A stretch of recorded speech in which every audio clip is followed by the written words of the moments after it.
Coming to you from the Big Island of Hawaii, it's the Songs and Stories Podcast.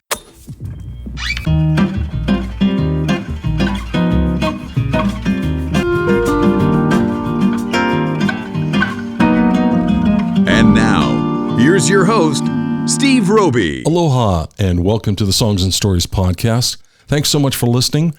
My name is Steve Roby, and joining me on the phone right now is award-winning songwriter Don May. Aloha, Don. Hey, Steven. How's it going? Thanks for being on the show today. Yeah, thanks for having me. Great. Well, let's get started with a brief overview of your music career and how you got to the Big Island.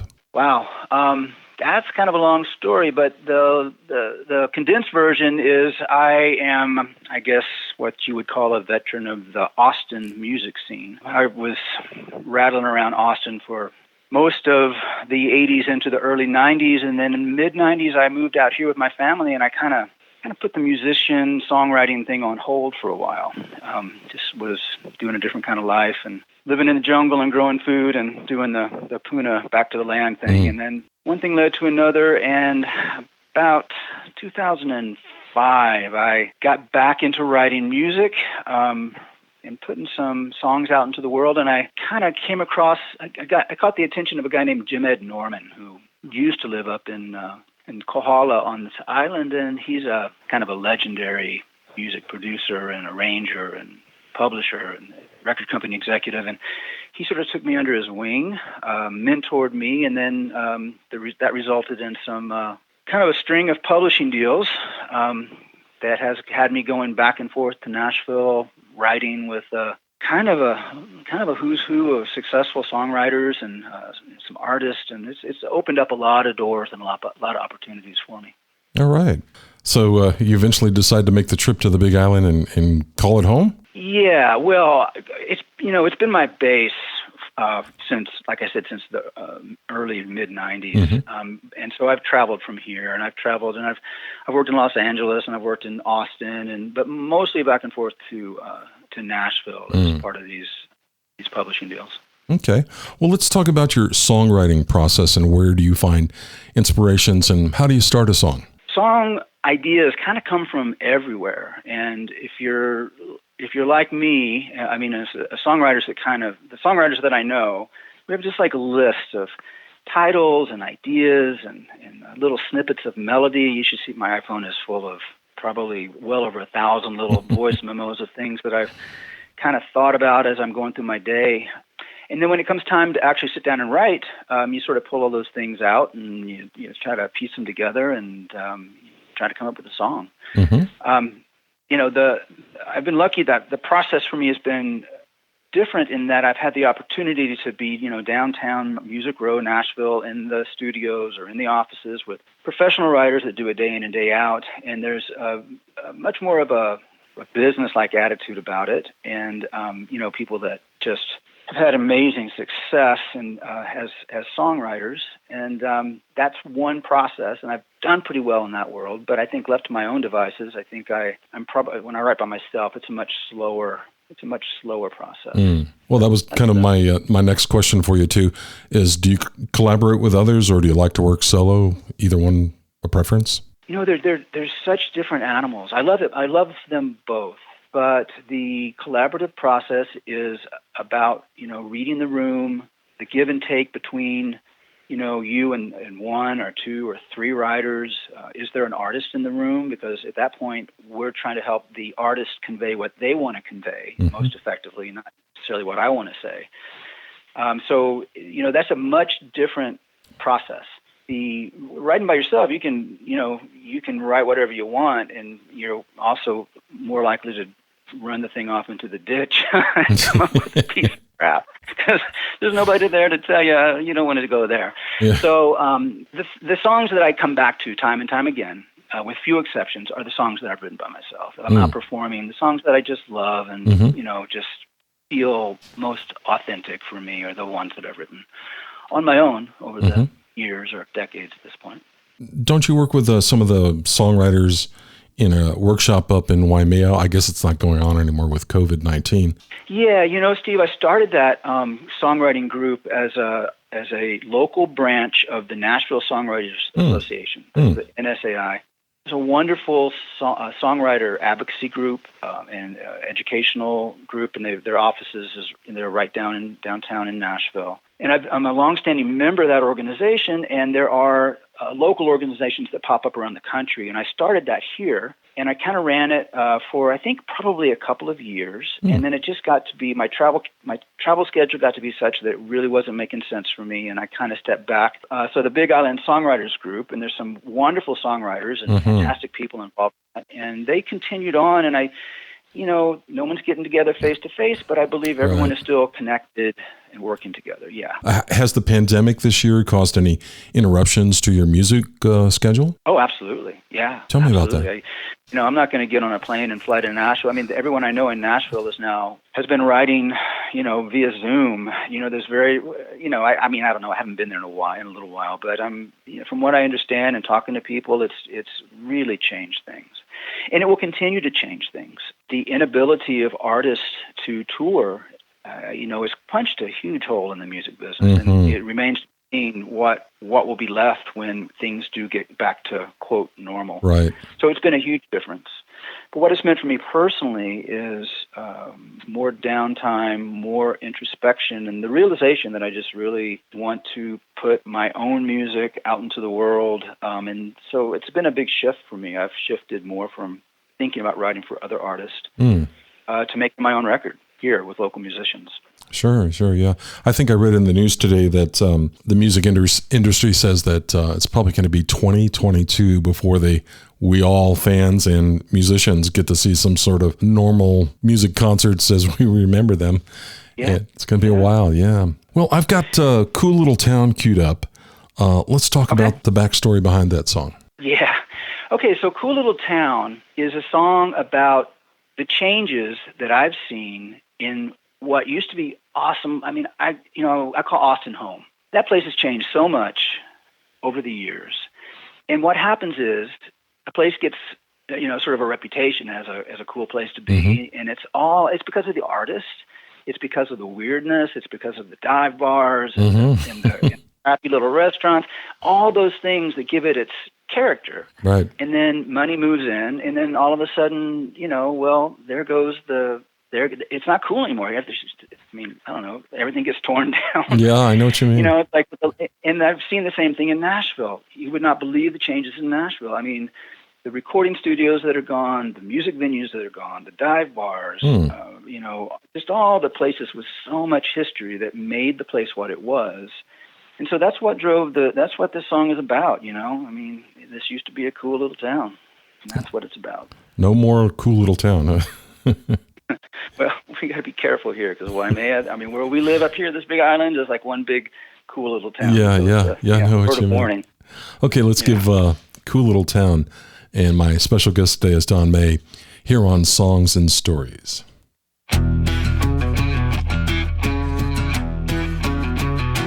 Well, this used to be a cool little town. I loved to cruise Main Street with the windows down. And everybody I saw would smile and wave. I'd give anything if it just could have stayed that way. Oh, but you blew in like a bat out of hell. Oh, Hollywood sexy, just a kissing and telling. I was love struck the moment I first laid eyes on you.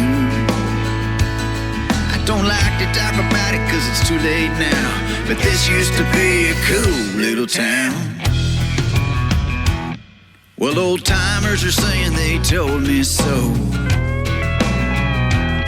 And anything worth having's been bought and sold. Newcomers are sick of my stories about you. And to tell you the truth, I'm getting sick of them too.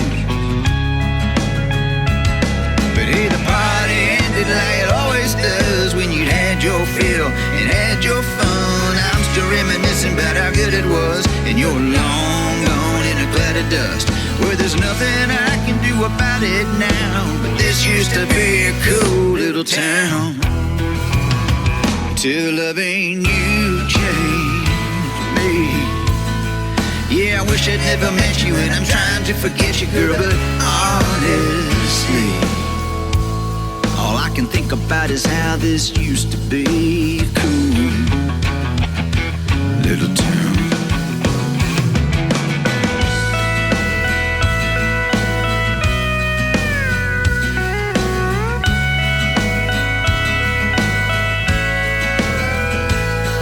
What's done is done, it doesn't matter now. But this used to be a cool little town. Yeah, this used to be such a cool little town. And I'm back on the phone with Don May, and we just listened to one of his original songs called Cool Little Town. I really enjoyed that, Don. That's cool. Well, thanks, man. Thanks. How would you say your music has evolved over the years? Well, I'd like to think that it's gotten a lot better, honestly. Although there are still songs that I look back to that I probably wrote when I was, 25 years old that I think, yeah, there's something to that. Maybe I should revisit that. Because of the opportunities that I've had and the support that I've had, and to be in these recording studios and to work with all these successful writers, I've learned a lot about the sort of the intersection between art and emotion and craft. I think I have, if I'm not, this may, at the risk of sounding overly confident in what I'm doing right now, I think I've reached a kind of a sweet spot of combining those things. I understand the craft of writing a song. I understand, but I come from Austin. I come from a more raw kind of emotional, edgier place, and I think so. That's what I'm striving for. Music that kind of hits that sweet spot between well crafted, but not so polished that it loses its grit. Yeah, that's a good point to be. A good place to be. Yeah. So, what are some of the challenges you've experienced being a musician here on the Big Island? I don't know what the market is for the kind of music that I make here. There have been some venues that have been very supportive, and I've gone through phases over the last, probably at this point, 20 years of I'll go out and play for a couple of years, and I'll kind of get bored of that, and I'll stop, and I'll kind of go away from that for a bit, and I'll come back to it. I think I'd be at a place to really speak to the bigger picture challenges, because I have not put a ton of effort into being a performer here. Mm-hmm. But I think there is a lot of support for live music. I think we're just coming back to where I'm seeing more and more shows going on, and there's a ton of extraordinary talent on this island. There sure is, yeah. I'm just knocked out by the musicianship and performing ability of the people that call this place home.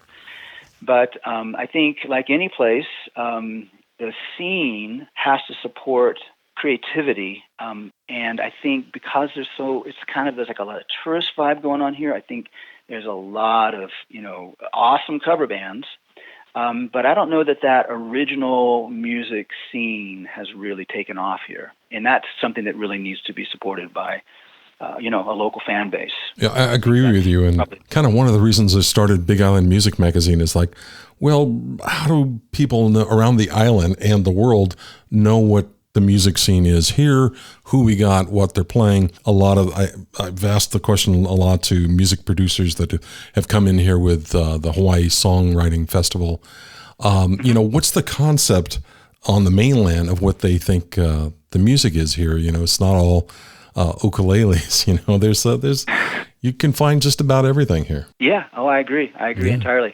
But I don't know if I don't know if the mainland really gets that. They may be figuring it out, but at this point, I think they're probably still thinking ukuleles and hula skirts, and there's nothing wrong with that. That's awesome. That's great. Oh yeah, I'm not putting that down. I just was saying there's this concept here. People are here for only 2 weeks and they want to hear Hawaiian music, or what they're told Hawaiian music is. Yeah. Well, let's talk. Right. Let's talk about. You're also a multi-instrumentalist too.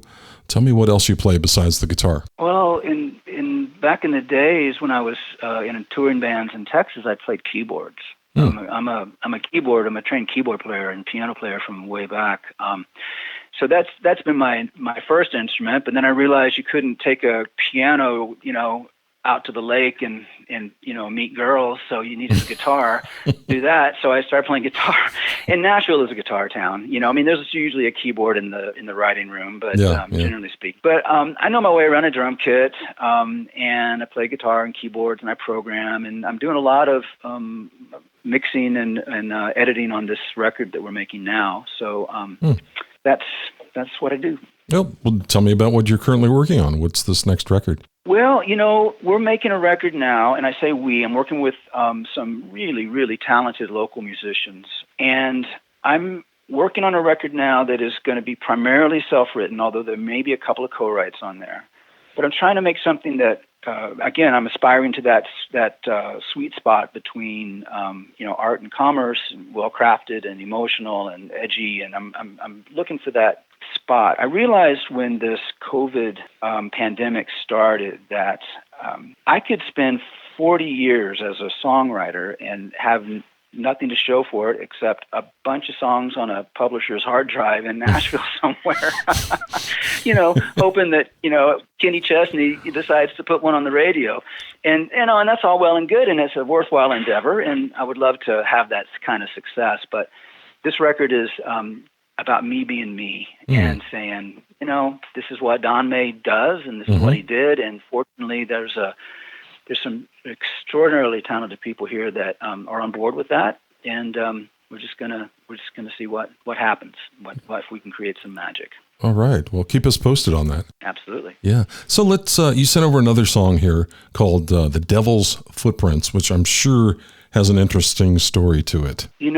Steve, we could spend half an hour talking about the background of this story. This, for me, is a very different song. It's a song I've never performed live.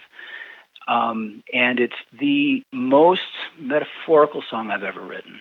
It was inspired by honestly, by the life and death of my uncle. He was a Vietnam vet, and I saw him basically die of his addictions. And I had that title in my head for years. That idea, the devil left her footprints in the snow, and I didn't know what it was. It kept coming around and knocking on my subconscious, and then it hit me kind of like, oh, I know what this is about now. And the song really came out, which is very unusual for me. Usually there's a lot of rewriting and work that goes into something. So this is different for me, and I'm very, very pleased with the way that it's coming together. What I sent you is we're going to call it a demo, a work in progress. There's still some tweaking to do and some other things to add, but this will be the title track to this, what I'm imagining will be a 5 or 6 song project that we'll be releasing this fall. All right, so it's still a work in progress, right? It is a work in progress, but ready for prime time. Okay, let's give a listen to The Devil's Footprints here on Songs and Stories.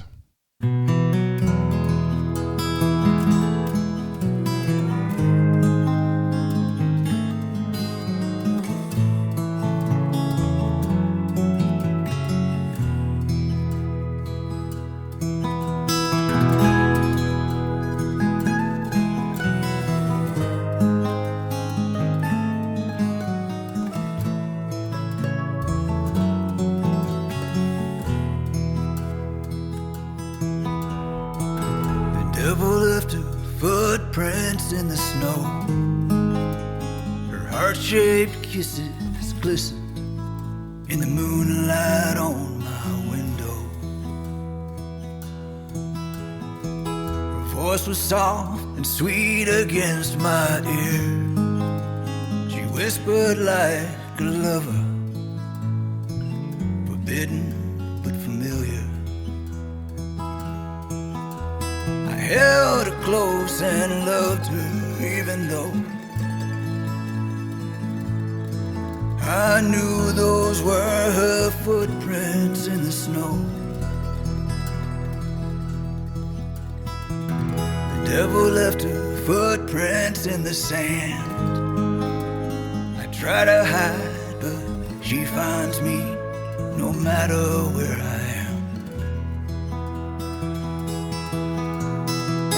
Voice is harsh and dry as desert wind, reminding me that hers is really all I've ever been. So I bowed my head and she led me by the hand. following those footprints through the sand. So go on and tell yourself that heaven and hell are only in the eyes of the beholder. You can't outlive or outrun what you are or what you've done. And she'll see through every lie you've told her.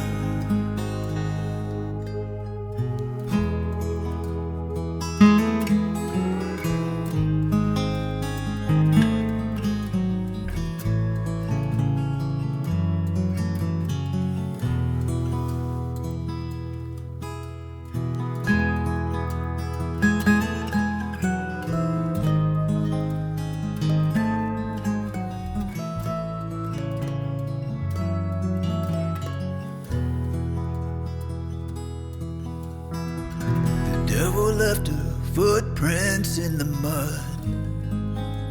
She circles like a wolf now that's caught the scent of blood. Her voice cuts like cold steel down to my soul, telling me it's time. She's finally come to take me home. Too late for loving grace from up above. When the devil leaves her footprints in the mud, it's too late for loving grace from up above.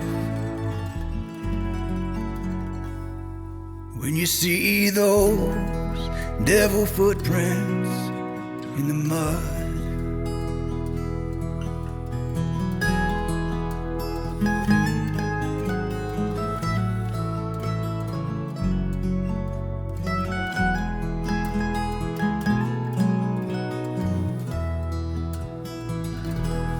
And that was The Devil's Footprints by Don May, who's my very special guest for this show here. What would you say the ultimate direction for your music is headed for?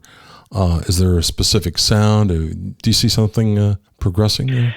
Yeah, that's a great question. So this first record that we are doing is truly a product of this pandemic. I'm working with this wonderful guitar player, Lauren Broido, who I think you probably know. Yeah. She's great. She's recording from home. All right. I'm recording from home. I've got other players from the island that are recording from home. I've got, people from Nashville recording from home, and then I'm pulling it all together here, to edit and mix, and then I'll send it off to get mastered.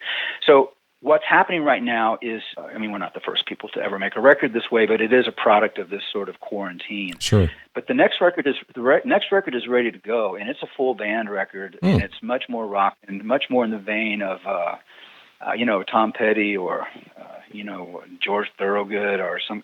There's definitely a rocking guitar-driven, full band record ready to go as soon as we can get a bunch of folks in the same room and just rock out. So hopefully there'll be some continuity in terms of theme and vibe, and of course my crunchy old voice will be on all of it, but but that's the idea. And really what I'm after is what now is being called Americana. Right. We used to call it all country or whatever, but it's that America, right? That's my wheelhouse. That's where I live. Yeah. They'll both be of similar. That's what's happening. There's two records that are in the works. It's just a matter of time and finances and all. Yeah, time and money. Yeah. So, with your years of experience, what's the best advice you would give a young and up and coming songwriter, either here on the island or just out there in general? Yeah? Well, so there's a couple of pieces to it. First of all, if you can do something else for a living, then do it. Because the people that make it, generally speaking, are going to do anything and everything to succeed. You know, the stories that I've heard in Nashville, the guys that, hey, McDonald's is having 72-cent hamburgers. You go buy 50 of them, put them in the freezer, and live on it for a month because they want to write songs all the time. So it's a hard business. But if it's what you are, and if there's nothing else that you can do but write songs, then what you have to do is you've got to commit yourself to no bullshit. Just you have to strive for excellence. And I think that's the biggest problem that songwriters have is they don't recognize the amount of work that goes into it because it's work. I mean, I've dug holes for a living. I know that kind of work, but this, so number one, it's a hard, very, very competitive business. And two, nothing will open a door for you like a great song. But you got to know the difference between a good song and a great song. Two, wouldn't you agree that you almost have to become your own publicist these days and learn how to do a good pitch email? Otherwise, you'd have to hire a full-time publicist to get your work out there, right? I mean, you have to learn another skill too, yeah. You know, Steve, you're probably right about that, and that's something that I'm terrible at. You know, it's an interesting, that kind of balance. Like, as songwriters, we're expected to be emotionally available, right? We got to dig deep. We got to go to the places that are hard to go to write those songs. But then we also have to have a tough skin for people to say, hey, you know what, this thing you think is so great, it's kind of crap, you know? Yeah, and they may be right or they may not be right. And then, yes, you're probably absolutely right about that. You have to be able to promote yourself in terms of making it as an artist, and even to an extent to make it as a producer or even a songwriter. I mean, the songwriters that I know that are super, ridiculously successful in Nashville, they have, they've got management and publicists and a legal team. I mean, they operate in many ways like an artist does. So yeah, I think you're right about that. But that's not something I know anything about, man. I'm trying to figure that out. I'm spending as much time right now trying to figure out how on earth do you promote an independent record? How do you make that happen? Well, that's taking more work than recording the thing at this point. Well, let me turn that around on you. So what's the best way for fans and people out there in general that would like to hear more of your music? Okay, well, right now, I'm at this particular moment in time as we're recording this, all of that is still in development. But when people hear this, they should be able to go to donmayofficial.com. It's DONMAY official.com, and they should be able to find anything and everything Don May related so their heart's content on that webpage. We're shooting for probably a November release of this because it's going to take me that long to get any kind of promotion stuff in place.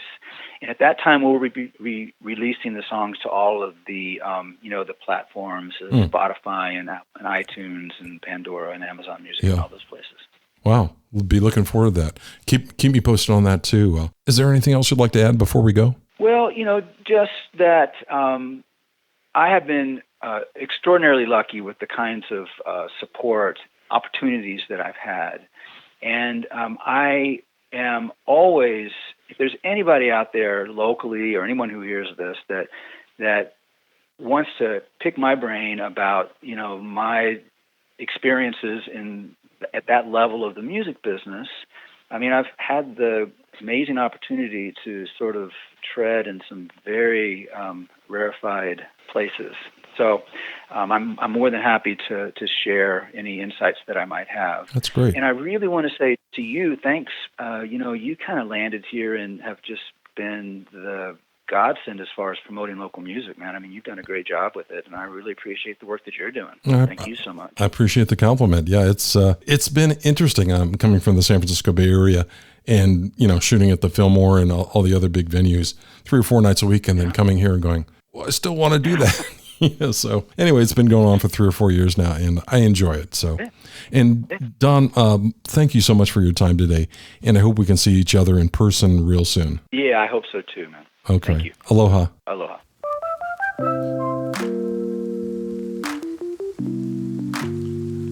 Well, that's it for this episode. Please join me next time on the Songs and Stories podcast, and stay safe. Songs and Stories is a production of Big Island Music Magazine. Find us on the web at bigislandmusic.net and follow us on Facebook. Thanks for listening.